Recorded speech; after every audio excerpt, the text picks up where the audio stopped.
অনেক বছর থেকেই আমেরিকা নিজেকে একমাত্র সুপার পাওয়ার হিসেবে প্রতিষ্ঠিত করেছে। প্রত্যেক বছর তারা তাদের মিলিটারি বাবদ $1 ট্রিলিয়ন খরচ করে। আমেরিকার কাছে ১৩ লাখের বেশি অ্যাক্টিভ সৈন্য আছে এবং ১৩,০০০ এয়ারক্রাফটওয়ালা বিশাল বিমান বাহিনী আছে এবং দুনিয়ার সবচেয়ে বড় এবং সবচেয়ে ক্ষমতাধর নৌবাহিনী আছে। Cyber weapons, drones, satellites, surveillance tools, radar প্রত্যেককে আমেরিকার যুদ্ধাস্ত্র সবথেকে অ্যাডভান্স, আধুনিক এবং পাওয়ারফুল এত কিছু থাকার পরেও কিভাবে আমেরিকা ও ইসরায়েল ইরানের কাছে পাত্তা পাইতেছে না? কেন আমেরিকা ইসরায়েল যুদ্ধবিরতি চাইতেছে? বাই দ্য বাই, ইরান তা আমলে নিচ্ছে না। এটা সত্য যে ইরান অনেক ক্ষতির সম্মুখীন হচ্ছে এবং তাদের অনেক লোকজনও মারা যাইতেছে। ইরানের টপ লিডারশিপদের বারবার মারা হচ্ছে।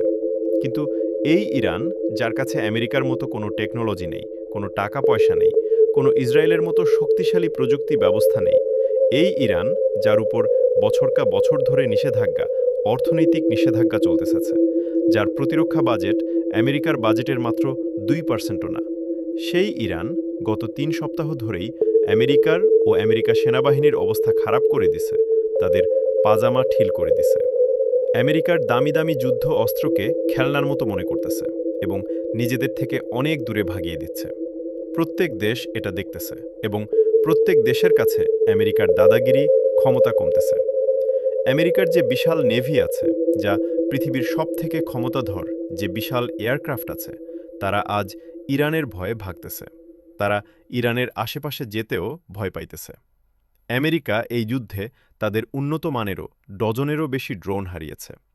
মধ্যপ্রাচ্যে তাদের রাডার ও ক্ষেপণাস্ত্র ব্যবস্থা অর্ধেকেরও কমে গেছে। ইরান ওইটা করে দেখাচ্ছে যেটা করার ক্ষমতা, সাহস কারণ নেই। যা কোনো দেশ ভাবিওনি।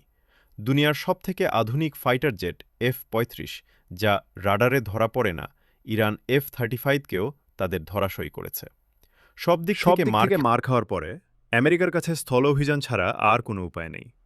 আমেরিকার সংবাদ মাধ্যমের খবর বের হয়েছে যে আমেরিকায় ইরানের জন্য ৫,০০০ সৈন্য পাঠাচ্ছে। এরা ইরানের খাস আইসোল্যান্ডে স্থল অভিযান করার জন্য আসতেছে। কিন্তু সবাই জানে এই স্থল অভিযান আমেরিকার জন্য মারাত্মক ক্ষতি বয়ে আনবে। ইরানের সেনার সাথে সাথে আমেরিকারও সেনার ও অনেক প্রাণহানি ঘটবে।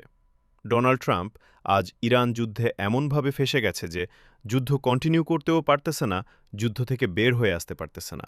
বিস্তারিত পেতে চ্যানেলটি সাবস্ক্রাইব করুন।